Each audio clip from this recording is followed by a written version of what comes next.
mayelana nokuzila ukudla. Ukuzila kwakho ukudla usuke wenza i-sacrifice yakho. Kwelikamoya iya-appreciate-wa i-sacrifice evela kumuntu, so long as lo sacrifice ivele enhlizweni emhlophe. Ake ngenze umzekelo la.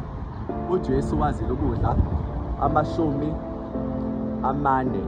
emini nobusuku 40 ehlanu. I-sacrifice yakhe egcineni uNkulunkulu wamnikeza lokho ayekufuna. Wehlisa iy'ngilosi zakhe zamgcwalisa ngalo lasuku. Ngizama ukukuvezela ukuthi la i-sacrifice yakho oyinikeza uNkulunkulu ngokuzila ukudla, it's between you and God, never about umuntu oseceleni. Even though abantu abaseceleni bethola ukuvikeleka ngenxa ye-covering ekuwe, even nomndeni wakho uthola ukubiyeleka, even ney'ngane zakho nezizukulwane zakho zithola ukubiyeleka, just because of your sacrifice. Ukuthi wena emhlabeni la khona abantu besurvive ngokudla, wena you neglect all of that and you connect noNkulunkulu wakho in a deeper level. Working with God activates you and yakukhulisa ekisa phambili. Angithi kubabone mase beyoshaya into zabo laba ebumnyameni bethi undergo i-process of initiation yakhona, bake bahlale laphayana, abanye obomvini, abanye bahlale ey'ntweni zabo. Thola ukuthi lo muntu lo uvuka ekuseni kakhulu, kumele eyogeza ngamanzi asemfuleni noma amanzi abandayo. Lo muntu lona uhlukumeza inyama yakhe ukuthi ayingabi comfortable, uhlukumeza kahle kahle umoya wakhe ukuthi ube ready for leya moya leya ukuze ikwazi ukuthi imsebenzise. But we are not to do like that. Zama ukwenzela umzekelo ngento abantu abaningi abanomqondo wayo. Nomuntu nje obulala abantu, uma ngabe eyobulala abantu, wayiyena angaye ocansini nomuntu, angahlangani nomuntu ukuze lento ayoyenza ayenze ipyo, ngoba uke wakho ocansini amandla azophela. Ulibele edle ukudla, amandla ngiyazi abe nawo kahle. So lo muntu lo obulala abantu ukazile ukudla, akuzile isikhathi eside, azile ukuyala enkonzweni enkamera isikhathi eside, mase yahamba yobulala ukuze lento ayoyenza imhambele kahle usathane bakhe. Mase kuthi-ke nabakhonza usathane-ke, indaba yokuzila ukudla into abayijwayele ukuze bezokhula kakhulu nobusathane babo. Yenzeka ukuthi uma ngabe unikeza i-sacrifice uNkulunkulu ezulwini, uNkulunkulu ayibonge uma ngabe ngempela isuke enhlizweni emhlophe. Kodwa uma ngabe ingasuke enhlizweni emhlophe, lokho kuyakulimaza ngoba uzwa ngomuntu efastile ethi esehambe ebheke phansi, esahambe ebhocomele, sekumhlophe umlomo, esazisa abantu, esokona no-oni. Manje wonke umuntu siyamdabukela ukuthi manje phela usibanibani uzilile ukudla, wonke umuntu useyazi. Kodwa lo muntu lo okuzila ukudla, uthi umuntu ohleli naye endlini njengomzali wakhe noma emsebenzini abantu asebenza nabo, abanye abathembayo abatshela ukuthi azokuthini, ngizilile ukudla, ngikhuluma noNkulunkulu, just don't say ngishintshile. Noma ngabe hlase impekese ngi-actor in a different way, ngisanesikhathi noNkulunkulu, give me some time noNkulunkulu. Noma atshela umuntu wakhe athi umuntu wami awukazongibona this time around, ngoba manje safuna ukuxhumana noNkulunkulu, safuna ukuhlambuluka. Yabo leyo nto leyo uma uyisho kubantu abaclose kuwena, I don't think uNkulunkulu unaleyo nkinga. Noma ngabe izwi lisho ukuthi ungabatsheni abantu, akube imfihlo yakho, uNkulunkulu obona ngasese uzokwazi ukuthi akubusise. Wena nje gcoba ikhanda lakho, ungene endlini, ukhuleke, uNkulunkulu yakubona. uNkulunkulu-ke sothela umusa. Ngizama ukukuvezela ukuthi uNkulunkulu akayiqabi i-sacrifice yomuntu onenhliziyo emhlophe, ngoba uma sibheka lapho uKhayini no-Abel wavuma ka-Abel wayinqaba yaKhayini ngoba uKhayini wanenhliziyo embi, u-Abel wayenenhliziyo enhle. Uma enikeza i-sacrifice yakhe kuNkulunkulu noma i-offering yakhe uNkulunkulu ayamkela ngoba ubuka inhliziyo yakhe. So nawe uma uzila ukudla, the longer okuzila ukudla ngayo leyo ndlela, iy'ngilosi zaNkulunkulu noma uNkulunkulu get to work in your life nge-speed, depending ukuthi nawe usuku olulodwa noma iy'nsuku ey'ningi. But ngizama ukushare la into ongayazi.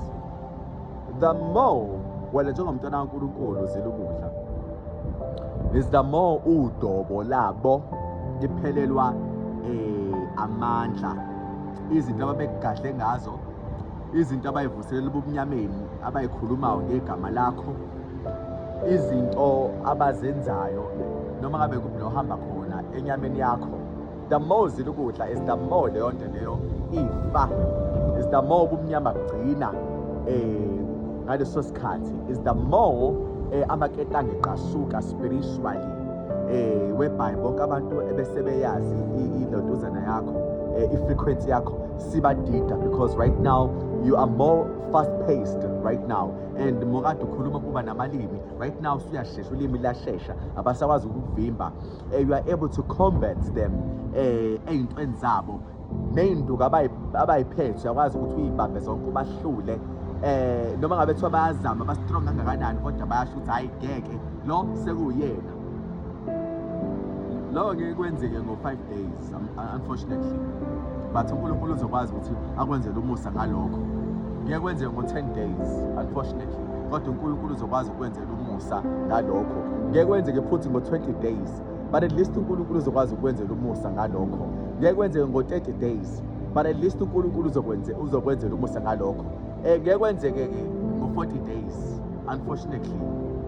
Umehluko wethu noJesu ukuthi ifasti kaJesu was honest and ayiphelele, akadlanga 40 days and 40 nights, lutho akadlanga.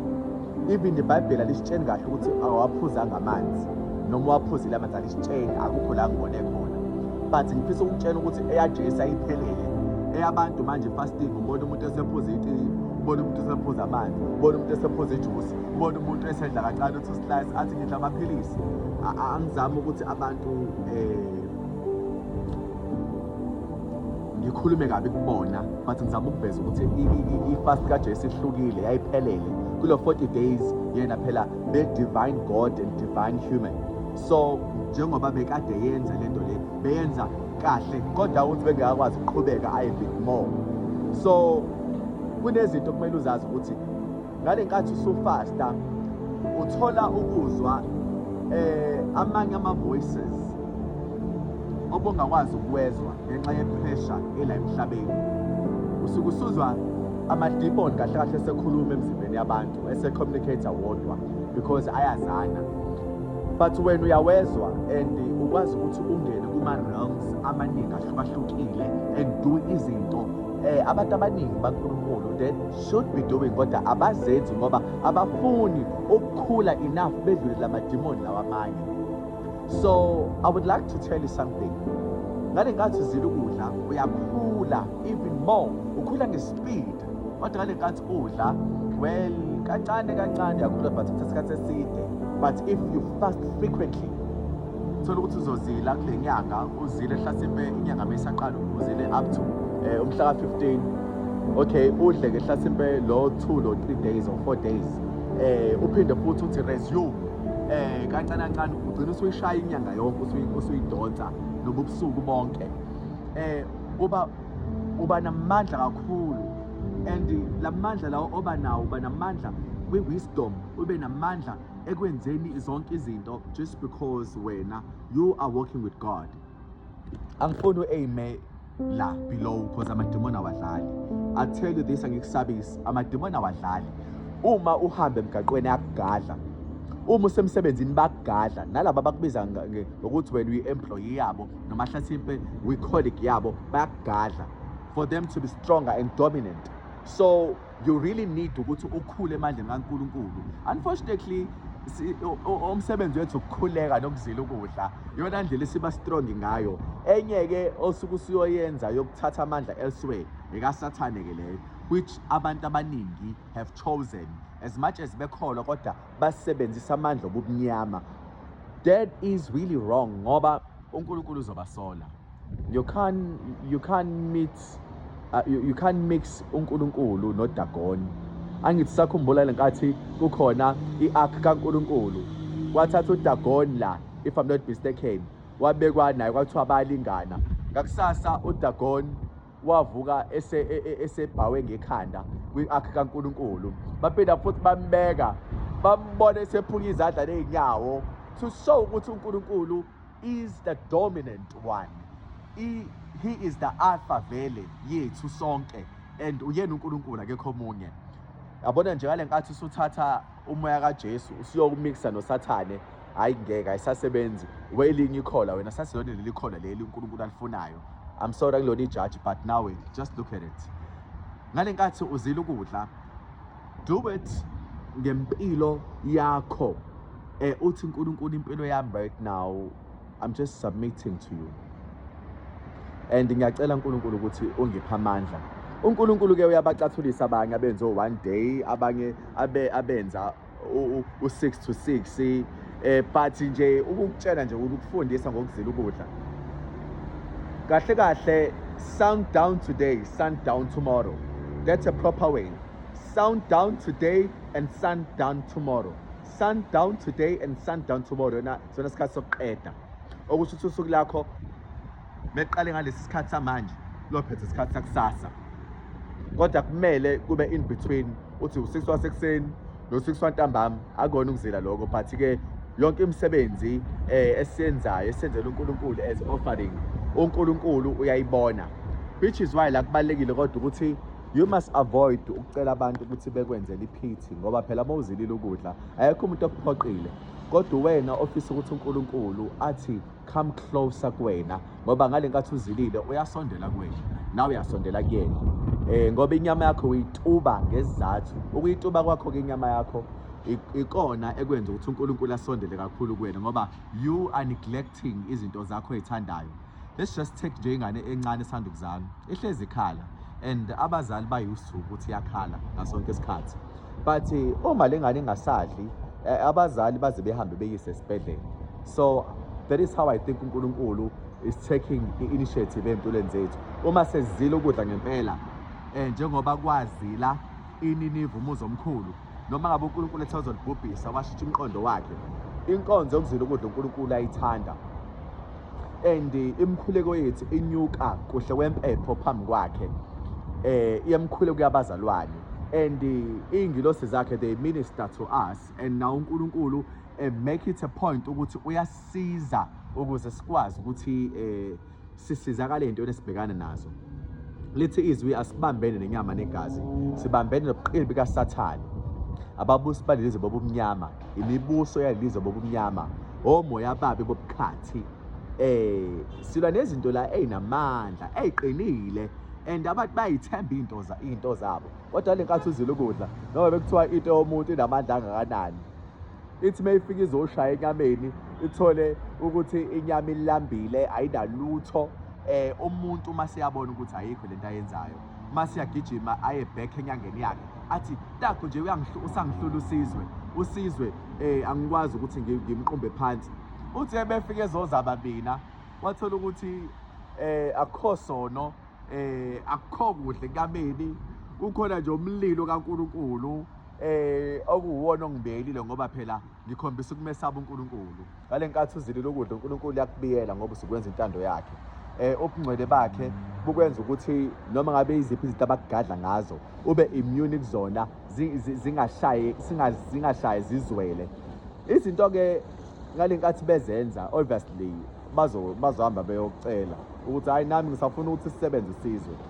Ngale nkathi bezokusebenza wena sebecelile enyangeni yabo, the whole month umuntu uzotshena ukuthi hayi ngifuna ukuyosebenza isizwe, bazoyishuka izinto zabo, bezenza izinto zabo noma bekhuluma ey'ntweni zabo, just ukuthi mase efike ebhekana nawo umuntu dani ushalazo ushawa amahloni ubinde ungakwazi ukukhuluma, that is unnatural but it happens. Kodwa uma umuntu efika nalokho nje usizo ezilile ukudla uzofika ahluleke lo muntu, ahluleke aphindele enyangeni yakhe aze ahambe futhi aye kwelinye izwe, aye kwenye inyanga ezoba nomuthi ozokwazi uqumba phansi usizwe. Naye kusizwe uma ezodlala ayibize ngekholwa kodwa engafuni ukuthi akhuleke azile ukudla, bazomqumba phansi. Kufunda ukuzila ukudla, kufunde momzalwane ukuzila ukudla. Kuke kuhlala ukudla efrijini ungakwenzi lutho kodwa ukhuluma noNkulunkulu egameni likaJesu, amen.